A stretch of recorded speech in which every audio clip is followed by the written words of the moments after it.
Hello बच्चों। आज हम लोग पढ़ने जा रहे हैं पोटेंशियोमीटर। ये एक ऐसा टॉपिक है जिसके पढ़ने के बाद आप लोगों को पोटेंशियल डिफरेंस मेजर करने के एक और तरीका मालूम चलेगा। तो ये जो तरीका है या ये जो मेथड है पोटेंशियोमीटर की डिवाइस है, इसकी हेल्प से हम लोग पोटेंशियल डिफरेंस मेजर करते हैं और बहुत ही एक्यूरेट पोटेंशियल डिफरेंस को मेजर करते हैं। ये एक नॉर्मल डिवाइस नहीं है, जैसे वोल्टमीटर होता है तो एक नॉर्मल डिवाइस है जिसको आप लोग कहीं पे भी लगा सकते हैं, किसी भी रेजिस्टेंस या बल्ब या सर्किट में लगा के आप सिंपली निकाल सकते हैं। तो पोटेंशियोमीटर को हम लोग सिंपली नहीं निकाल सकते हैं क्योंकि पोटेंशियोमीटर का एक बहुत बल्कि सर्किट है, तो इसको कहीं कहीं पे हम लोग यूज करते हैं और इसका प्रैक्टिकल हमारे कोर्स में है सीबीएसई के। तो पढ़ते हैं, शुरू करते हैं क्या है ये पोटेंशियोमीटर, देखते हैं। तो let's start the topic of potentiometer. अब देख रहे हैं कि ये हमारे पास ये वुडन प्लैंक रखा हुआ है, बना हुआ है डायग्राम में, और इस वुडन प्लैंक में आपको मालूम चल दिख रहा होगा कि यहाँ पे ये एक स्केल है, ठीक है। तो दिस इज द स्केल, यहाँ पे ये एक स्केल है और इसके साथ में ये वायर्स बने हुए हैं। ये सारे वायर्स हैं जो आपको ये हॉरिजॉन्टल ब्लैक कलर की लाइन दिख रही हैं, ये सारे के सारे वायर्स हैं और ये वायर आपस में कंटिन्यूटी में कनेक्ट होते हैं, ठीक है। जैसे ये एक वायर यहाँ से शुरू हुआ, वो पूरा सीधे यहाँ तक जाएगा और फिर यहाँ पे ये एक मेटल स्ट्रिप है और ये मेटल स्ट्रिप से जुड़ा हुआ है, और फिर ये दूसरा वायर यहाँ पे आएगा इस तरफ, और फिर यहाँ पे एक मेटल स्ट्रिप है, फिर वो इस तरह से जाएगा। ये कंटिन्यूअस इस तरह से ही चलता रहता है और ये पूरे सर्किट में मूव करते करते यहाँ पे आके एंड हो जाता है। मतलब एक पॉइंट से ये स्टार्ट होगा और दूसरे पॉइंट पे ये खत्म हो जाएगा। जिस पॉइंट से स्टार्ट हो रहा है सपोज उसको हम लोगों ने ए कह दिया और जिस पे एंड हो रहा है उसको हम लोगों ने बी कह दिया। अब क्वेश्चन उठता है कि क्या है ये और कैसे बना होता है और कैसे से हम लोग मेजर करते हैं। तो first of all what is potentiometer? तो this is a simple device which is used to measure potential difference. ये लिखा है यहाँ पे, द डिवाइस और apparatus which is used to find potential difference more accurately is called potentiometer. यहाँ पे ये टर्म बहुत इंपॉर्टेंट है कि मोर एक्यूरेटली हम लोग इससे कह रहे हैं यहाँ पे क्योंकि ये बहुत ही एक्यूरेट मेजरमेंट हम लोगों को देता है, बहुत ही एक्यूरेट मेजरमेंट हमको यहाँ पे देगा। इसके अलावा what is need of potentiometer, क्यों हम लोग मेजर करते हैं? जैसे आपको पता है कि वोल्टमीटर जो होता है उसमें एक रेजिस्टेंस होता है और वो रेजिस्टेंस की वजह से जब वो पोटेंशियल वोल्टमीटर से हम लोग पोटेंशियल डिफरेंस मेजर करते हैं तो पोटेंशियल डिफरेंस थोड़ी सी कम आती है। एग्जैक्ट पोटेंशियल डिफरेंस हम लोग मेजर नहीं कर पाते because there some current flowing through the that voltmeter. लेकिन ये पोटेंशियोमीटर के साथ ये दिक्कत नहीं आती है, जिसका मतलब है कि पोटेंशियोमीटर के साथ जब हम लोग कोई पोटेंशियल डिफरेंस मेजर करते हैं तो इस पोटेंशियल मीटर में कोई करंट नहीं फ्लो कर रही होती है, तो उस सर्किट में कोई करंट नहीं फ्लो कर पाती है, जिसकी वजह से हम लोग मोर एक्यूरेट और एकदम एक्यूरेट मेजरमेंट ले लेते हैं। तो यहाँ पे लिखा हुआ है for measuring correct value of potential difference we use potentiometer because it does not draw any current from the original circuit and hence does not disturb the original circuit।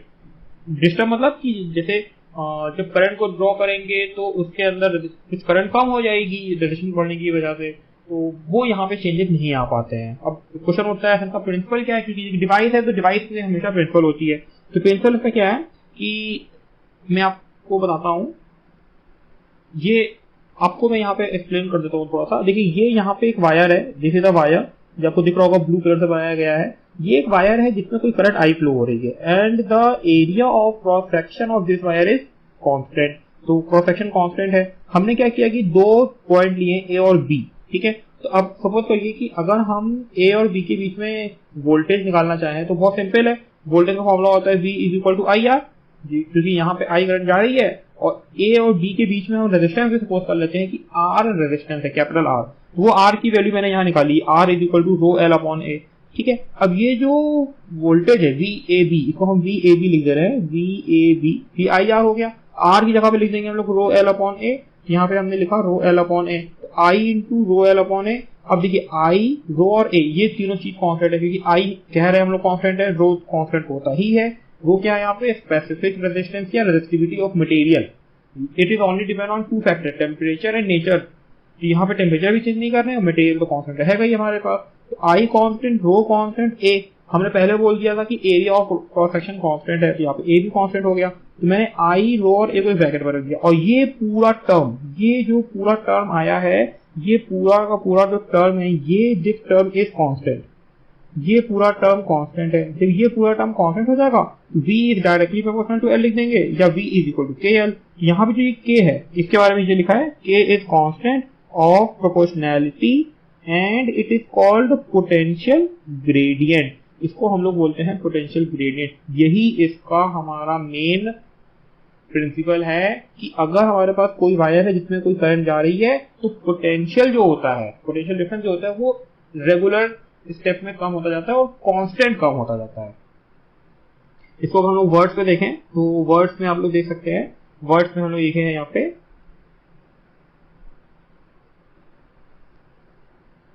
यहाँ लिखा है देखिए, the principle of potentiometer is that is if a constant current is passing through a wire of uniform cross section the potential difference across any segment of the wire is proportional to its length. मतलब जितना बड़ा wire लेंगे उसका potential difference उतना ज्यादा आएगा।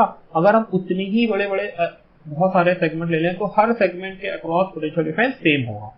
तो यहाँ पे हम लोग को जो अभी डिराइव किया मैं फिर से बता दे रहा हूँ, let a current I passes through a wire of uniform cross section of area A. ये एक यूनिफॉर्म क्रॉस सेक्शन का वायर है जिसमें जिसका एरिया ए है। इस वायर में करंट आई पास कर रही है तो रेजिस्टेंस का फॉर्मूला हो गया R is equal to rho L upon ए।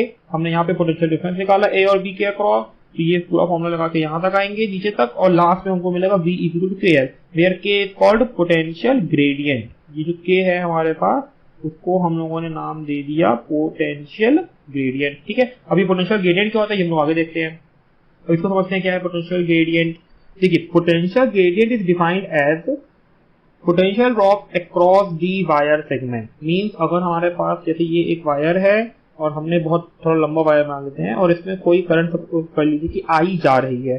अब हमने क्या किया कि एक सेगमेंट यहाँ पे लिया ए बी और एक सेगमेंट हमने यहाँ पे लिया सी डी।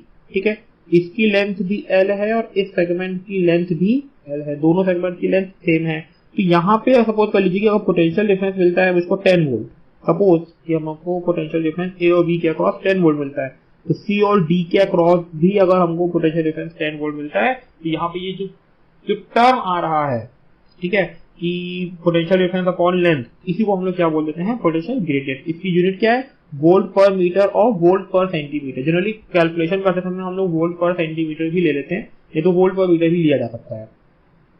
अब हम लोग बात करते हैं how the potentiometer construct. ना देखिए, इसमें सबसे जो कुछ एकदम बेसिक सर्किट है और एक प्रैक्टिकल सर्किट है। तो मैं एकदम बेसिक सर्किट के बारे में आपको पहले बता रहा हूँ। इसमें सबसे पहले जो है एक वायर होता है, ठीक है, ये एक वायर हमने लिया ए और B, this is a resistive wire. ये वायर हमेशा कौन सा होगा, एक रेजिस्टिव वायर होगा। A B is a resistive wire.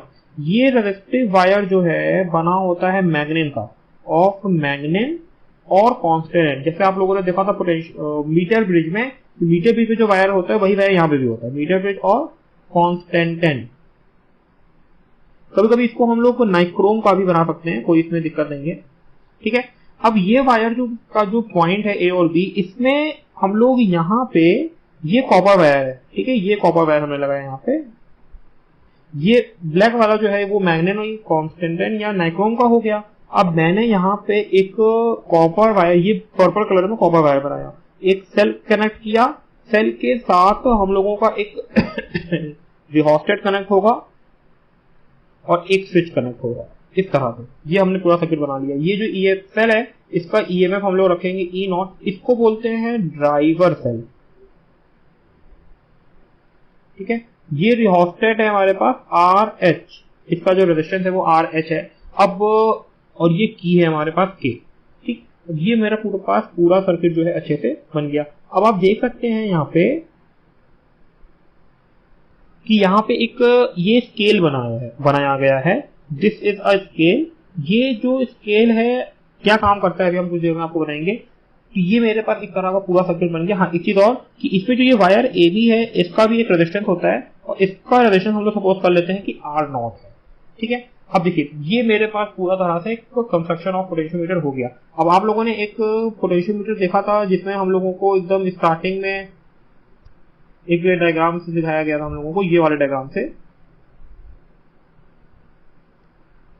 ये वाले डायग्राम से आपने देखा था, तो इसमें ये ए था, ये बी है हमारे पास, और जो ये वायर्स जो ये घुमा के लगे हैं ना, मैंने अभी इनको सीधा लगा लिया है। सीधा लगाने में और घुमा के लगाने में सिर्फ डिफरेंस ये है कि स्ट्रेट वायर, जैसे अगर हमको मान लीजिए 1 मीटर का लेना है तो हम स्ट्रेट वायर ले सकते हैं। लेकिन अगर मान लीजिए हमको 20 मीटर का वायर बनाना है तो 20 मीटर को एक सिंगल प्लैंक पे हम लोग नहीं लगा सकते। तो उस तरह की सिचुएशन में जब बहुत बड़ा वायर हो जाता है और उसको सिंगल प्लैंक पे नहीं लगा सकते तो इसको सिर्फ इस तरह से घुमा दिया जाता है, जैसे कि जो 20 मीटर या 10 मीटर या 6 मीटर का वायर है वो आप एक सिंगल लेंथ में लेने चाहिए, उसको घुमा दीजिए तो काम वही करता है और उसमें कोई दिक्कत नहीं है। ये स्केल यहाँ पे भी लगी है, वही स्केल मैंने भी बनाई है। अब इसमें क्या करना है हमको कि इसका मेजरमेंट कैसे लिया जाता है, ठीक है। तो हमने यहाँ पे क्या क्या देखा कि potentiometer consist of wire A B of uniform cross section. सबसे इंपॉर्टेंट कि इसका जो क्रॉस सेक्शन है वो यूनिफॉर्म है, और जो ये लेंथ होता है जनरली इसका लेंथ 1 to 10 सेंटीमीटर होता है। Length of A B is generally 1 to 10 metre, कुछ भी हो सकता है। फिक्स्ड ऑन वुडन बोर्ड, इसको हम लोगों ने वुडन बोर्ड पे फिक्स कर दिया। इसका जो रेजिस्टेंस है वो R नॉट हो गया। अब हम लोगों ने क्या किया, ए और बी को एक सेल है ड्रिवन सेल, ठीक है, या ड्राइवर सेल भी बोलते हैं इसको हम लोग बोलते हैं ड्राइवर सेल। ड्राइवर सेल है E नॉट और एक रिहोस्टर और एक स्विच के साथ हमने उसको कनेक्ट कर दिया है, ठीक है। अब देखिए अगर यहाँ पे हम ये स्विच को ऑन करें, मैंने ये स्विच को ऑन किया, व्हेन K इज ऑन, जरा सोचिए क्या क्या होगा। यहाँ पे कोई ना कोई करंट फ्लो करेगी सर्किट में, तो करंट कितनी फ्लो करेगी, करंट फ्लोइंग इन सर्किट या AB, इनको वायर AB से मतलब है, तो current flowing in wire AB। सोचिए करंट की वैल्यू क्या आनी चाहिए, ये करंट का मतलब होता है वोल्टेज अपॉन रेजिस्टेंस, तो वोल्टेज तो यहाँ पे सिर्फ E नॉट है, और जो रेजिस्टेंस है RH जो कि रिहोस्टेट में लगाया गया है, और R नॉट जो कि वायर का है, यही दोनों रेजिस्टेंस है, और ये दोनों सीरीज में लगे हैं। तो सीरीज में रेजिस्टेंस का फॉर्मूला होता है R1 प्लस R2, तो यहाँ पे RH प्लस R नॉट। तो आप देख सकते हैं कि अगर हमको I की वैल्यू को कंट्रोल करना है तो RH को चेंज करना होगा। यहाँ पे देखा जा सकता है, दैट इज टू कंट्रोल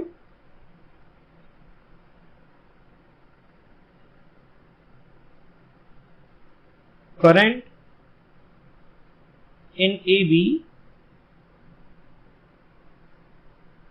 ठीक है, हमने देखा कि जो फॉर्मूला आया है I is equal to E upon RH plus R naught, इसमें हम ये कह सकते हैं कि जो करंट का वैल्यू है it is depend on RH। R not constant होगा, E कांस्टेंट है, तो RH चेंज करेंगे तो I की वैल्यू चेंज होगी। मैंने ये लिखा, we control the current in AB by rheostat. तो हम लोग रियोस्टेट की हेल्प से A और B के बीच में फ्लो होने वाली करंट को कंट्रोल कर लेंगे। अब जब करंट आ गई हमारे पास तो हम क्या कर सकते हैं, A और B के अक्रॉस कितना पोटेंशियल डिफरेंस है ये निकाल सकते हैं। तो potential difference across A and B, तो हम जब पोटेंशियल डिफरेंस निकालेंगे A और B के बीच में, तो इसके लिए फॉर्मूला क्या लगाएंगे, I इंटू R नॉट, जो करंट जा रही है और जो उसका रेजिस्टेंस है। I हमको पता है कितना है, I की वैल्यू है E upon RH plus R not, और यहाँ पे R नॉट को मल्टीप्लाई कर देंगे। तो this is the potential difference across AB। अब हम लोग क्या करेंगे कि जो हमारे पास पोटेंशियल डिफरेंस आया है AB, अब क्योंकि जो मेरे पास वायर है AB उसका कोई ना कोई लेंथ है, तो जो वायर है उसका लेंथ कितना होगा, सोचिए जरा, उसका हम कोई ना कोई लेंथ तो लेंगे ही लेंगे, कोई ना कोई लेंथ तो होनी चाहिए। जैसे मैंने बताया कि प्रैक्टिकली देखा जाए तो 1 मीटर से लेके 10 मीटर तक उसकी रेंज लेंथ होती है, ठीक है। तो if length of AB is capital L, हमने जो उसकी लेंथ है कैपिटल L ले लिया, तो हम लोग यहाँ पे क्या डिफाइन करेंगे, पोटेंशियल ग्रेडियंट। तो हमने यहाँ पे पोटेंशियल ग्रेडियंट डिफाइन किया, देन पोटेंशियल ग्रेडियंट इज, यहाँ पे पोटेंशियल ग्रेडियंट कितना हो जाएगा जरा सोचिए। पोटेंशियल ग्रेडियंट का फॉर्मूला है पोटेंशियल डिफरेंस अपॉन लेंथ। तो पोटेंशियल डिफरेंस आपको ऊपर दिया गया है, आप इससे K की वैल्यू निकाल लीजिए। अब इससे बेनिफिट क्या होगा वो अभी मैं आपको बता रहा हूँ। अब हम लोगों को सीखना है कि how to measure potential difference by potentiometer. Potentiometer की हेल्प से हम कैसे पोटेंशियल डिफरेंस मेजर करते हैं। नाउ ये आपको यहाँ पे दिख रहा होगा कि एक ये पोटेंशियल मीटर का मैंने सर्किट डायग्राम बनाया है, जिसमें आपको दिख रहा होगा कि ये आपका ड्राइवर सेल है, ठीक है, this is a driver cell. Driver cell क्यों कहते हैं अभी आपको कुछ देर में समझ में आएगा। ड्राइवर का मतलब होता है जो इसको चला रहा होता है, इस पूरे सर्किट को जो चला रहा होता है, उसी को हम लोग क्या नाम दिए हैं, ड्राइवर सेल। ये आपका रियोस्टेट है। रियोस्टेट का काम क्या है, जो सर्किट में करंट को कंट्रोल करेगा। ये आपके पास स्विच हो गया, ठीक है। इसी तरह से आपके पास एक वायर है AB, जो ये वायर AB है, इसका जो लेंथ है वो कैपिटल L है, A B is equal to capital L है यहाँ पे, ठीक है। ये तो ऊपर वाला डायग्राम हो गया। इसके अलावा आप देख रहे हैं कि मैंने यहाँ पे एक ये बनाई है, ये जॉकी है। जॉकी क्या है ये आप लोग नेट पे सर्च करके देख सकते हैं। बेसिकली जॉकी एक मेटल की रॉड होती है जिसके एक टिप पे स्क्रू लगा होता है, दूसरे टिप पे नाइफ एज होता है। इसके अलावा एक गैल्वेनोमीटर कनेक्ट है और एक ये पॉइंट जो हमने लिया है सी और डी। जो ये सी और डी पॉइंट है, इन्हीं के बीच में आपको वो कंपोनेंट लगाना होता है जिसके अक्रॉस आपको पोटेंशियल डिफरेंस पता करना है, ठीक है। तो यहाँ पे ये जो पूरा सर्किट कॉम्बिनेशन होता है, ये नीचे वाला जिसको मैंने रेड इंक से पूरा बॉक्स बनाया है, ये जो पूरा सर्किट होता है this is called secondary circuit. ये आपको याद रखना है, ये पूरा सेकेंडरी सर्किट कहा जाएगा आपका, ठीक है। और जो ऊपर वाला है ये पूरा ड्राइवर सर्किट है। इसको हम लोग ऐसा भी कह सकते हैं, ऊपर वाले को ड्राइवर सर्किट और नीचे वाले को ड्रिवन सर्किट। ड्रिवन मतलब जो चल रहा है, जो ऊपर वाला नीचे वाले सर्किट को ऑपरेट कर रहा है, इस तरह से आप कह सकते हैं, ठीक है। तो इसमें जो सीओडी है, यहाँ पे हम लोग सीओडी का क्या मतलब वो हम लिख देता हूं मैं यहाँ पे कि between C and D we connect those elements across which we required to measure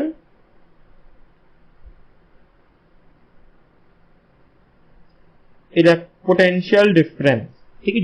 जिसके भी अगर आपको बैटरी का ईएमएफ पता करना है तो आप यहाँ पे लगा सकते हैं। अगर आप सपोज कर लीजिए कि ये आपके पास एक रेजिस्टेंस है और इस रेजिस्टेंस के अक्रॉस कितना पोटेंशियल डिफरेंस है, तो सी और डी को यहाँ से लाके सी को यहाँ से लाके डी को कनेक्ट कर दीजिए। ये जो इसके बीच में कितना पोटेंशियल डिफरेंस होगा ये आप मेजर कर सकते हैं, ठीक है। इस तरह से हम लोग मेजर करते हैं, ठीक है। अब चलिए हम लोग देखते हैं कि इसे मेजरमेंट कैसे लेते हैं। तो हमने क्या किया, सपोज कर लीजिए कि हमको कोई बैटरी चेक करनी है जिसका ईएमएफ ई है और हमको उस बैटरी का ईएमएफ पता करना है। We want to calculate this value of E, ठीक। तो हम लोगों ने क्या किया कि ये जो जॉकी है, इस जॉकी को हम पहले ले जाते हैं ए के ऊपर रखते हैं, ठीक है। जब हम इस जॉकी को ए के ऊपर रखेंगे तो ये गैल्वेनोमीटर में सपोज कर लीजिए कि डिफ्लेक्शन हमको लेफ्ट में मिलता है। इसके बाद हम क्या करेंगे कि इस जो जॉकी है इसको हम ले जाके रखेंगे बी के ऊपर। तो हमको जब हम बी के ऊपर रखेंगे तो इसका डिफ्लेक्शन हमको कहीं राइट में मिलना चाहिए। अगर सर्किट पूरी सही है तो यही होगा, ठीक है, हाँ होगा। अब जब हम इसको बी के ऊपर रख देंगे तो जो डिफ्लेक्शन है गैल्वेनोमीटर में ये हमको मिला कहीं राइट साइड में। मतलब ए पे लगाया तो हमको मिला लेफ्ट साइड में, बी पे लगाया तो हमको मिला राइट साइड में। ये एक पूरा का पूरा नोटेशन है हमारे पास। अगर हम इसको कहीं बीच में रख दें, एक कोई ऐसा पोजीशन हमको यहाँ पे मिलेगा, मतलब हम इस जॉकी को यहाँ ऐसे ऐसे रखेंगे अलग अलग पॉइंट पे। हम अलग अलग पॉइंट पे रखते रखते जब चेक करेंगे तो एक जगह ऐसा मिलेगा जहां पे मुझको डिफ्लेक्शन 0 मिलेगा,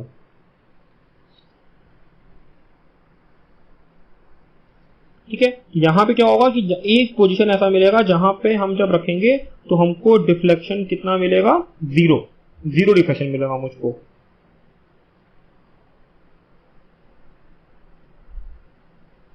ये बात आपको अच्छे से समझनी होगी, यही चीज समझनी है सिर्फ। मतलब हमने जब ए पे लगाया, जॉकी को ए पे लगाया तो डिफ्लेक्शन राइट साइड में दिया, लेफ्ट साइड में दिया। जब हमने जॉकी को बी पे लगाया, बी पे टच किया हमने जॉकी, तो डिफ्लेक्शन राइट में चला गया। और हम जब एक बीच में एक ऐसा पोजीशन ढूंढ रहे हैं जहां पे हमको क्या मिल जाए, नल पॉइंट। तो नल पॉइंट का मतलब 0। तो जहां पे हमको नल पॉइंट मिलेगा वहां पे जॉकी को रखते रहेंगे और ये डिस्टेंस हम मेजर करेंगे। फिर कौन सी डिस्टेंस मेजर करेंगे हम लोग, ए एन। तो ए एन जो डिस्टेंस आई है, A N is equal to L हो गया। तो जो ईएमएफ होगा ई, ये आप लोगों ने ऊपर वाले मेथड से हम लोगों ने पोटेंशियल ग्रेडियंट से निकाला होगा।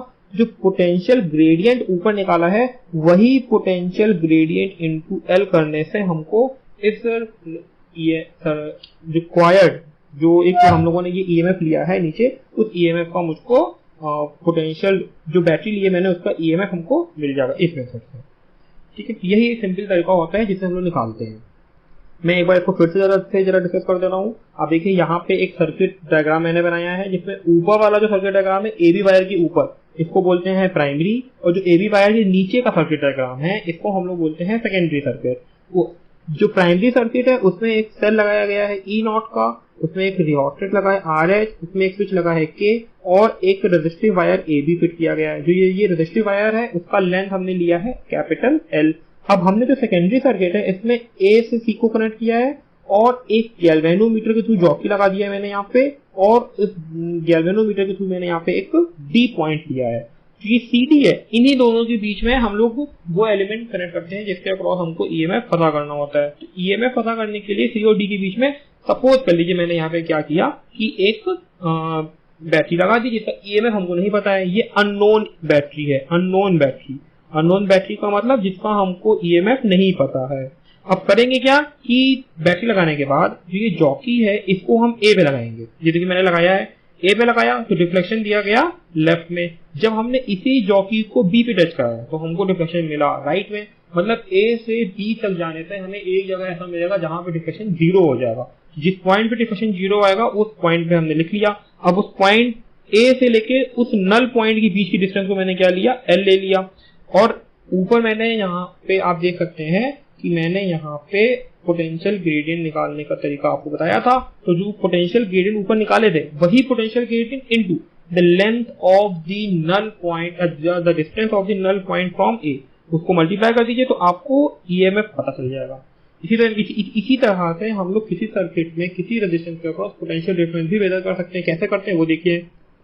अब देखिए यहाँ पे मेरे पास एक ये ऊपर जो बना हुआ है वो मेरे पास एक पोटेंशियोमीटर है जिसमें वायर AB एक पोटेंशियोमीटर वायर, उसका रेजिस्टेंस R0 है, एक रियोस्टेट है, एक ड्राइवर सेल है, एक की है। ये सेकेंडरी सर्किट में मेरे पास पॉइंट C और D है। D से कनेक्ट एक गैल्वेनोमीटर है और एक जॉकी जे है।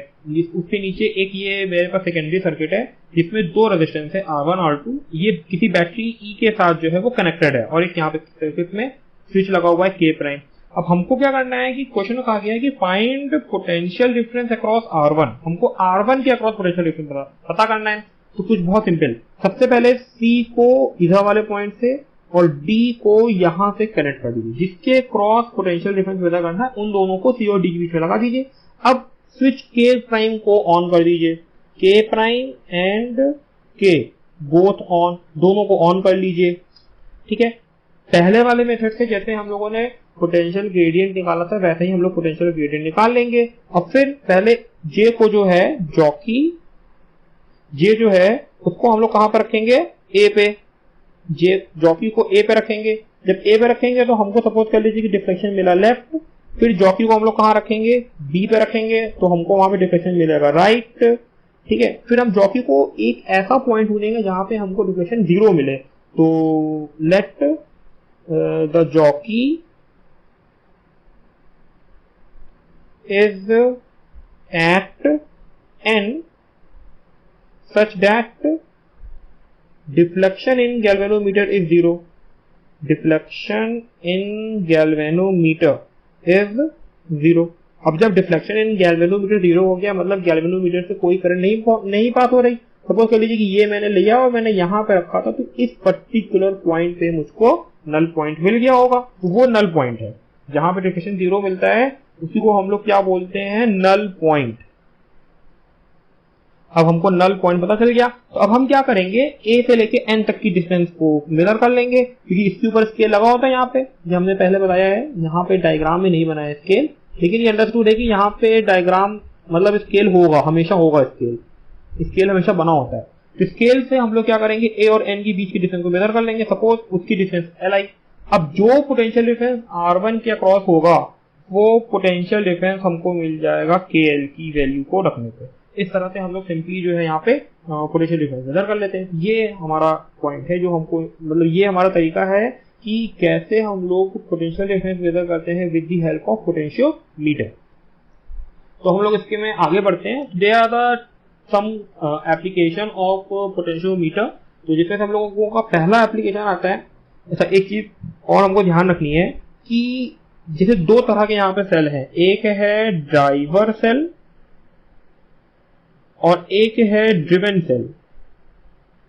ठीक है, ड्राइवर सेल जो है वो प्राइमरी सर्किट में हमको मिलेगा और जो ड्रिवन सेल है ये हमको सेकेंडरी सर्किट में मिलेगा, ये याद रखना है। तो जो ड्राइवर सेल को अगर हम लोग E0 से लिखें और ड्रिवन सेल को हम लोग E से लिखें तो हमेशा ये याद रखना है कि ई नॉट की वैल्यू ई से ज्यादा होनी चाहिए। हमेशा ये याद रखना है कि ड्राइवर सेल का पोटेंशियल ईएमएफ हमेशा ड्रिवन सेल के ईएमएफ से ज्यादा होगा, या फिर, और ये तो सही है ही, इसके साथ में ये भी ध्यान देना है कि पोटेंशियल डिफरेंस अक्रॉस एबी, जो एबी के अक्रॉस पोटेंशियल डिफरेंस निकालते हैं, ये भी हमारे पास ड्रिवन सेल से ज्यादा हो। अगर ड्रिवन सेल से VAB की वैल्यू कम होगी तो कभी भी हमको बीच में कहीं पे नल पॉइंट मिलेगा ही नहीं। तो नल पॉइंट के लिए बहुत जरूरी है कि हमारा जो पोटेंशियल डिफरेंस है A और B के बीच में, वो हमारे ड्रिवन सेल के EMF से ज्यादा होना चाहिए। तो इसी बात ध्यान रखते हैं, हम लोग आगे बढ़ते हैं। अब हम लोग आते हैं इसके एप्लीकेशन पे। तो there are the some application of potentiometer. तो नंबर 1, तो बच्चों ये हम लोगों का एक सर्किट डायग्राम दिख रहा है, और हमारा जो पहला एप्लीकेशन है था called comparison of EMF of cell. बच्चों हम लोगों का ये फर्स्ट एप्लीकेशन है, एप्लीकेशन ऑफ पोटेंशियोमीटर का comparison of EMF of cell. तो there are two different cells, this is cell 1 and this is cell 2। Okay, the EMF of the EMF of first cell is E1 and the EMF of second cell is E2। तो हमें इस पूरे circuit को connect कैसे करना है ये आप देखिए यहाँ पे हमको पता है कि ये पूरा पोर्शन प्राइमरी का है, ये हमारा पास प्राइमरी सर्किट होगी, ठीक है, और ये जो नीचे का पोर्शन होगा ये हमारे पास क्या होगा, सेकेंडरी सर्किट का पोर्शन होगा, ठीक है। इसमें C और D के बीच में ही हम लोगों को सेकेंडरी कनेक्ट करना होता है। तो देखिए जब भी कनेक्ट करेंगे तो देखिए जो A है हम लोगों ने ड्राइवर सेल का पॉजिटिव A से कनेक्ट किया था, तो इसी A से हम लोगों को ड्रिवन सेल का भी पॉजिटिव कनेक्ट करना होगा। मतलब अगर A से E0 का पॉजिटिव है तो E1 E2 का पॉजिटिव भी A से कनेक्ट होना चाहिए। ये जो पूरा टर्मिनल है वो कुछ ऐसा आ जाएगा, ठीक है। हमने C से E1 और E2 के दोनों को पॉजिटिव को कनेक्ट कर दिया हमेशा की तरह। अब दूसरा क्वेश्चन आता है हमारे पास, हमको E1 के निगेटिव से D को कनेक्ट करना होगा और E2 के निगेटिव से D को कनेक्ट करना होगा। अब क्योंकि मेरे पास दो डिफरेंट सेल हैं, यहाँ पे हम लोग डायरेक्ट कनेक्ट नहीं करेंगे, तो हम लोग एक तो यूज करेंगे एक डिवाइस जिसको बोलते हैं टू वे स्विच। ये हमारे पास एक इस तरह से भी हम लोग टू वे स्विच बना सकते हैं, K1 K2। एक बार में हम लोग एक ऑन करेंगे, K1 को ऑन करेंगे या फिर K2 को ऑन करेंगे, ठीक है। तो पहले हम लोग ऑन करते हैं K1 को। तो हम लोग जब K1 को ऑन करेंगे, K1 ऑन, जब K1 ऑन रहेगा तो K2 ऑफ रहेगा। तो K2 से कोई मतलब ही नहीं है, हम लोग मतलब E2 से कोई मतलब नहीं रहेगा, जो भी मतलब रहेगा वो E1 से रहेगा। तो हम क्या करेंगे कि इस जॉकी को ले जाएंगे, A पे रखेंगे तो वो हमको लेफ्ट पे देगा, B पे रखेंगे वो हमको राइट पे देगा। तो एक हमको नल पॉइंट चाहिए होगा। सपोज हम लोगों ने जब E1 को रखा, ये मेरे पास नल पॉइंट आ गया N1। तो हमने क्या देखा कि N1 पे हमारे पास नया, मतलब जो हम लोगों ने K1 को ऑन किया तो हम लोगों को N1 पे नल पॉइंट मिला। जब N1 पे नल पॉइंट मिला तो हमने नल पॉइंट की डिस्टेंस A से सपोज कर ली A1। यहाँ लिखा मैंने N1 is null point when K1 is on. N1 is equal to हो गया L1। तो हमको पीछे से पता है कि potential EMF of E1 is equal to potential gradient into L1, ये हमारे पास आ गया। अब इसी तरह से हम लोग अगला स्टेप क्या करेंगे कि K2 K1 को ऑफ कर देंगे। अब ये सेकेंड स्टेप है, ये मेरे पास फर्स्ट स्टेप था, इसको A ले ले रहे हैं, इसको B ले ले रहे हैं। तो हम जब सेकेंड स्टेप में करेंगे तो K1 को ऑफ करेंगे, अब K2 को ऑन करेंगे। जब K2 को ऑन करेंगे तो इसी तरह से हमको एक और नल पॉइंट कहीं पे मिलेगा, और जो दूसरा वाला नल पॉइंट मिलेगा उसकी डिस्टेंस को हम लोग मान लेंगे L2। तो इस तरह से हमको E इज इक्वल टू मिल जाएगा KL2। हमको तो कंपैरिजन करना था, तो हम अब क्या करेंगे, E1 upon E1 upon E2 कर लेंगे। जब E1 अपॉन E2 करेंगे तो KL1 अपॉन KL2 आएगा, तो जिसकी हेल्प से हम E1 upon E2 is equal to L1 upon L2 कह सकते हैं। ये मेरे पास एक फाइनल फॉर्मूला आ जाएगा जिसमें हम लोगों को comparison of two EMF of two given cell, ये दोनों सेल हमको दिए रहते हैं और उसका हमको EMF का कंपैरिजन करके निकाल लेना होता है। मतलब कुछ नहीं करना है, जो नल पॉइंट आया था वो जो डिस्टेंस है उसी का रेशियो जो होगा वो उनके EMF के इक्वल होगा, EMF के रेशियो के इक्वल होगा। नाउ अब हम लोगों को एक नोट है, बहुत इंपॉर्टेंट है। देखिए यहाँ पे हमारे पास एक डायग्राम बनाया है ये वाला, इसमें आप देख रहे हैं कि they are the two cell E1 and E2, and इसमें हम लोगों ने इस तरह से कनेक्ट किया है कि इस E1 का निगेटिव E2 के पॉजिटिव से कनेक्ट है, तो इसको बोलते हैं असिस्ट, ठीक है, जो को सपोर्ट कर रहा है। ये दूसरा डायग्राम देखिए आप लोग यहाँ पे दिया हुआ है, इसका हम लोग इसको नंबरिंग कर ले 1 2 तो इसमें सेकंड डायग्राम में देखिए जो E1 E2 है ये दोनों इस तरह से कनेक्ट किए गए हैं कि एक का नेगेटिव दूसरे के नेगेटिव से कनेक्ट है, तो इसको हम लोग बोलते हैं अपोज। और यहाँ पे हम सपोज पता चल रहे हैं कि E1 जो है वो E2 से बड़ा है।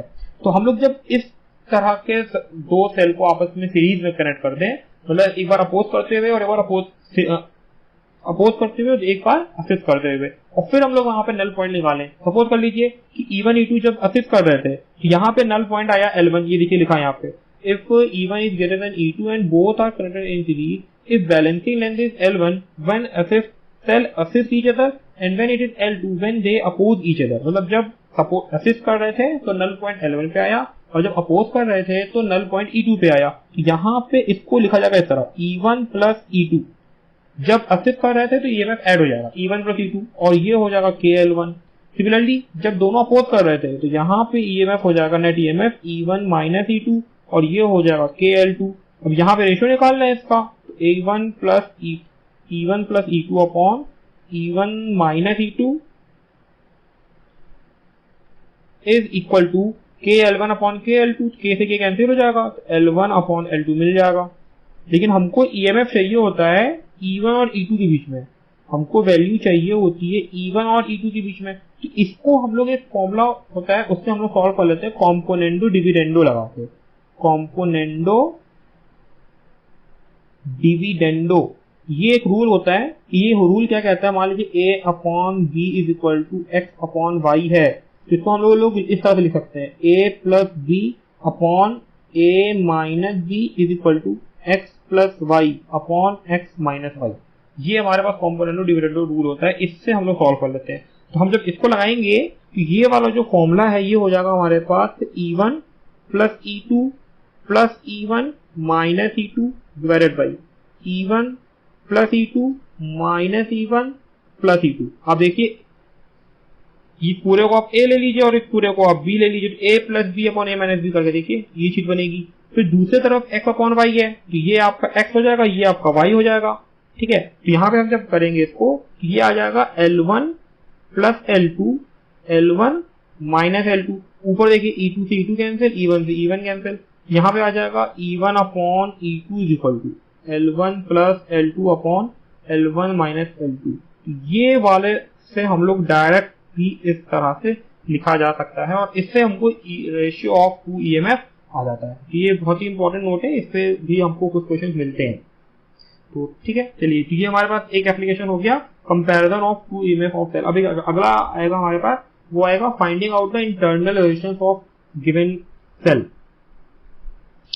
Now the second application of potentiometer is determine internal resistance of cell. हमारे पास एक सेल है जिसका हमको इंटरनल रेजिस्टेंस पता करना है क्या है। तो ये आपको पता चलेगा होगा जैसे मैंने ये सर्किट डायग्राम बनाया है, ये पूरा जो होगा वो होगा प्राइमरी और ये जो नीचे वाला पूरा होता है ये होता है सेकेंडरी, ठीक है। देखिए फिजिक्स में आपको हम जैसे जैसे आगे बढ़ते जाते हैं तो पीछे वाला भी याद होना चाहिए। हम बच्चों को देखते हैं कि वो आगे तो बढ़ते जाते हैं पर पीछे वाला वो टॉपिक भूलते जाते हैं। तो आप जब पीछे वाला टॉपिक भूल जाएंगे तो आपको कभी भी आगे वाला अच्छे से समझ में नहीं आएगा। तो ये क्योंकि अब ये टॉपिक जो है हमारा लास्ट टॉपिक है, तो इसको कैसे सीखना है पूरे चैप्टर को मैं अभी लास्ट में जब खत्म करूंगा तो मैं बताऊंगा, तो ध्यान दीजिएगा पीछे वाले आपको आते रहना चाहिए, ठीक है। तो ये सेकेंडरी हो गया। अब देखिए प्राइमरी में तो कोई प्रॉब्लम नहीं जो है, सब दिख रहा है यहाँ पे, ड्राइवर सेल है, रिहॉस्टेट है, स्विच है, एक वायर है AB जिसका रेजिस्टेंस R0 है। सेकेंडरी में हमको मालूम चल रहा है कि एक जॉकी है, गैल्वेनोमीटर है और ये D है, और ये मेरे पास एक सेकेंड सेल है E। ये जो हमारे पास सेल E है इसका इंटरनल रेजिस्टेंस R है। ये एक RB जो है यहाँ पे, RB क्या है वो मैं लिख दे रहा हूँ। RB का मतलब होता है रेजिस्टेंस बॉक्स। अब बहुत सारे लोगों ने कभी रेजिस्टेंस देखा नहीं होगा 12th में, तो ये आप लोगों ने लैब नहीं गए हैं। तो रेजिस्टेंस बॉक्स में क्या होता है ना, एक इतना बड़ा सा डिब्बा होता है और यहाँ पे ना बहुत सारे पॉइंट्स होते हैं इस तरह से, और इन पॉइंट्स में जो है वो रेजिस्टेंस लगाया गया होता है। नीचे अंदर की तरफ होता है एक डिब्बा होता है बॉक्स टाइप का, ठीक है। तो इसमें अंदर की तरफ रेजिस्टेंस लगा होता है, यहाँ पे बॉक्स के अंदर रेजिस्टेंस लगा होता है और यहाँ पे मेटल के कीज लगे होते हैं। ये जो हम जो एक सिंगल लाइन बना रहे हैं ना, ये मेटल के कीज हैं और इन सब में एक नॉब होती है, वो नॉब को लगा दिया जाता है और फिर नॉब को जब लगा देते हैं तो करंट क्योंकि लो रेजिस्टेंस का फ्लो करना चाहती है तो करंट ऐसे फ्लो कर जाती है। और जब हम लोगों को कोई रेजिस्टेंस सर्किट में देना होता है तो वहां से उस नॉब को ओपन कर देते हैं। जैसे मान लीजिए हमको यहाँ पे एक रेजिस्टेंस देना है इन दोनों के बीच में, इन दोनों के बीच में हमको एक रेजिस्टेंस लगा हुआ है और हमको वो सर्किट में लगाना है, तो करेंगे क्या, ये नॉब को हम ओपन कर देंगे। हम जब ये नॉब ओपन कर देंगे, अब करंट क्या होगा, ऐसे आएगी यहाँ से इधर आएगी। अब नॉब है नहीं बीच में इन दोनों के, तो करंट इस रेजिस्टेंस से होते हुए जाएगी, तो ये रेजिस्टेंस सर्किट में आ जाता है। ठीक है, तो रेजिस्टेंस बॉक्स अगर ना समझ में आया तो आप यूट्यूब पे सर्च करके देख सकते हैं कि how the resistance box work, तो आपको अच्छे से समझ में आ जाएगा। ठीक है, चलिए, तो ये K1 है, ये सेल लगा है जिसका इंटरनल रेजिस्टेंस स्मॉल r है। अब करना क्या है मुझे, बहुत सिंपल है, ये C को इस सर्किट से कनेक्ट कर दीजिए और ये D को यहाँ कनेक्ट कर दीजिए, बस ये आपके पास एक कंप्लीट सर्किट बन गया। अब आपको यहाँ पे वर्क करना है, वर्क करना भी बहुत आसान है, सिंपल सिंपल थोड़ा थोड़ा ध्यान देंगे आप लोग तो फटाफट हो जाएगा। ठीक है, इसमें 2 स्टेप में काम करना है। तो स्टेप 1, पहले स्टेप में K ऑन रहेगा, जो K है वो ये वाला K है, ठीक है, ये ऑन रहेगा, और जो K1 है ये ऑफ रहेगा। K1 को आपको ऑफ रखना है, K1 आपको ऑफ है। अब आप क्या करेंगे, जैसे आप करते हैं ये नल पॉइंट निकालते हैं, तो we get a null point at N1, we get null point at N1, तो हमको यहाँ पे कहीं नल पॉइंट मिल जाएगा इस तरह से। सपोज हमको ये नल पॉइंट मिल गया, या चलिए थोड़ा और आगे ले लेते हैं हम लोगों को यहाँ पे नल पॉइंट मिल गया N1।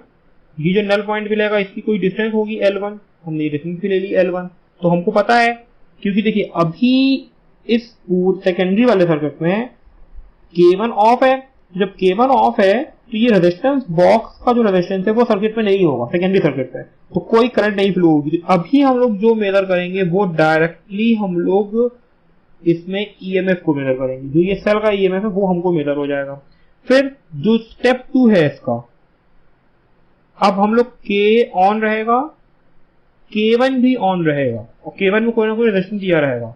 अब हम लोगों को जो नल पॉइंट मिलेगा उसको हम लोग देखेंगे। अब हमको जो नल पॉइंट है, सपोज कर लीजिए कि जो नल पॉइंट है वो मिला हम लोगों को N2 पे, क्योंकि अब जब इसको ऑन कर दोगे तो एक करंट इसमें भी फ्लो होने लगेगी, यहाँ पे भी एक करंट फ्लो होने लगेगी। जब इसमें एक करंट फ्लो होने लगेगी, इन दोनों के बीच में अब हमको मिलेगा टर्मिनल वोल्टेज। तो टर्मिनल वोल्टेज की वैल्यू ईएमएफ से कम होती है, तो हमको अब नल पॉइंट थोड़ा कम मिलेगा, और ये जो डिस्टेंस आएगी इसको हमने सपोज कर लिया L2, तो टर्मिनल वोल्टेज मिलेगा, तो इसकी वैल्यू V लिखा जाता है, तो V इक्वल टू KL2 हो जाएगा। यहां तक अच्छे से समझना होगा। क्या करना है, सर्किट को कनेक्ट कर लेना है, फिर पहले K को ऑन करना है, फिर K1 को ऑफ करना है, मतलब K ऑन रहेगा, ये वाला हमारा ऑन रहेगा, K1 ऑफ रहेगा। तो हमको जो नल पॉइंट मिलेगा वो मिलेगा N1 पे, जिसको हम लोग लिखेंगे E is equal to KL1। Similarly जब हम लोग को सेकेंड स्टेप करना होगा तो K और K1 दोनों ऑन कर लेंगे, तो हम लोगों को अब नल पॉइंट मिलेगा N2 पे, और जो हम लोगों को L1 मिलेगा वो हमेशा L2 से ज्यादा मिलेगा।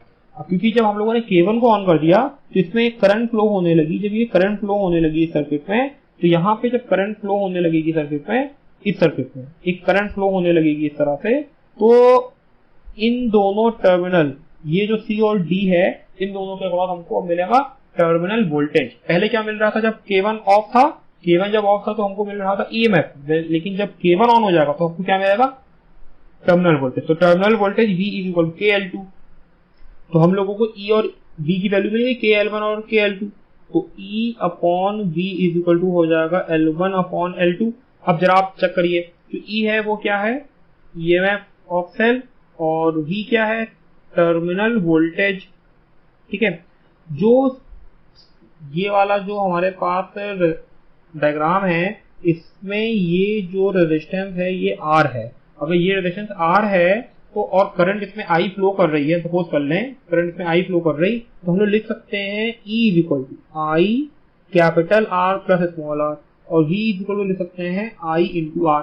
ये हम लोगों ने जो पीछे से कुछ टॉपिक्स पढ़े थे उसमें दिया था, तो यहाँ पे रखेंगे I into small capital R plus small r divided by I into capital R is equal to L1 upon L2।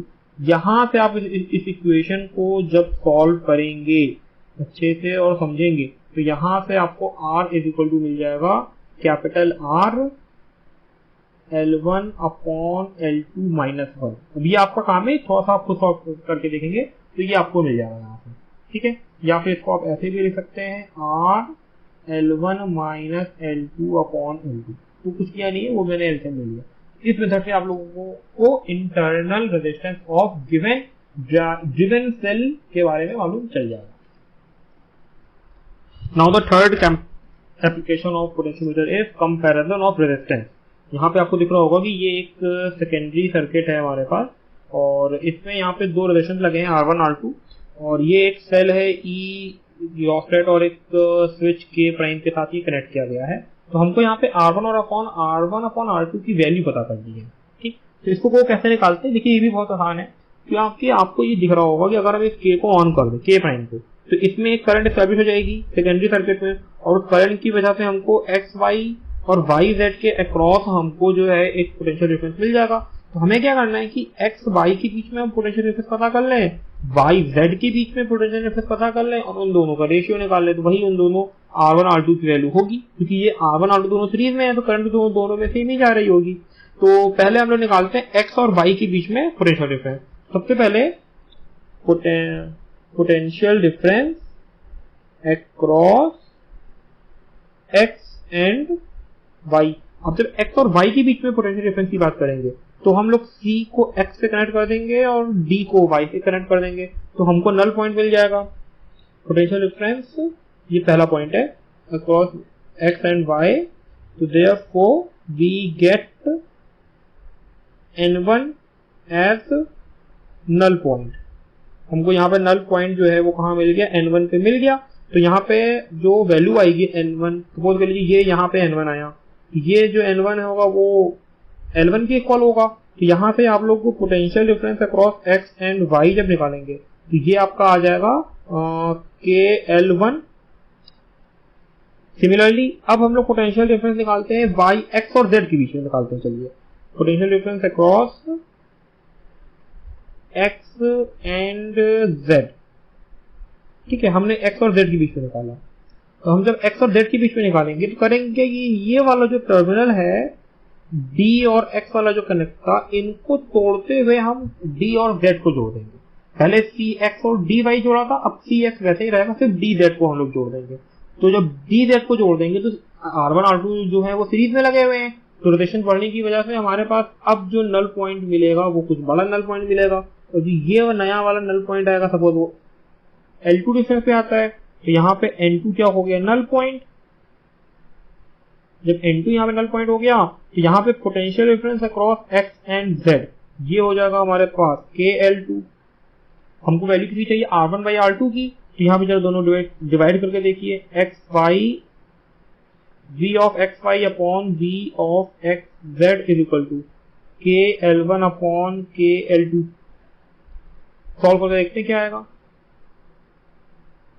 देखिए VXY, क्योंकि X और R1 R2 दोनों सीरीज में है, तो जो करंट R1 में जा रही होगी वही करंट R2 में जा रही होगी। जब हम लोगों ने VXY मेजर किया, तो यहाँ लिख देंगे हम लोग IR1, और जब VXZ मेजर किया तो यहाँ लिख देंगे I times R1 plus R2 is equal to K से K कैंसिल हो गया, L1 अपॉन L2, I से I भी कैंसिल, तो यहाँ पे आ गया R1 upon R1 plus R2 is equal to L1 upon L2। इसको आप सॉल्व कर लीजिए और सॉल्व करके R1 अपॉन R2 की वैल्यू निकाल लीजिए। यहाँ से आपको जब R1 अपॉन R2 की वैल्यू निकालेंगे तो ये आ जाएगा आपके पास कुछ L1 upon L2 minus L1। आप सॉल्व करके देखेंगे तो आएगा, ये आपको यहाँ पे मिल जाएगा comparison of resistance with the help of potentiometer. तो यहाँ पे हमारा एक ये वाला चैप्टर खत्म होता है। मैं अगले लेक्चर में आपको इसका कुछ एग्जाम्पल करके दिखा दूंगा, कुछ क्वेश्चन सॉल्व करके दिखा दूंगा कैसे सॉल्व करना है। तो फिलहाल आप लोग इसको पढ़िए और समझिए, और जो नहीं आ रहा हो हमसे पूछ सकते हैं। तो यहाँ पे आप लोगों का ये चैप्टर नंबर 3 करंट इलेक्ट्रिसिटी पूरा खत्म होता है। इस चैप्टर का सारा लेक्चर आपको यूट्यूब पे मिल जाएगा हमारा क्लास में, आप जाके देखेंगे। और बस आज के लिए इतना ही। बाकी हम लोग जो एग्जाम्पल है वो हम लोग अगले टाइम पे करेंगे, मतलब हम डाल देंगे वीडियोस का भी, आप उस वीडियो को देख के आप उसको सीख सकते हैं। ठीक है, चलिए बाय बाय।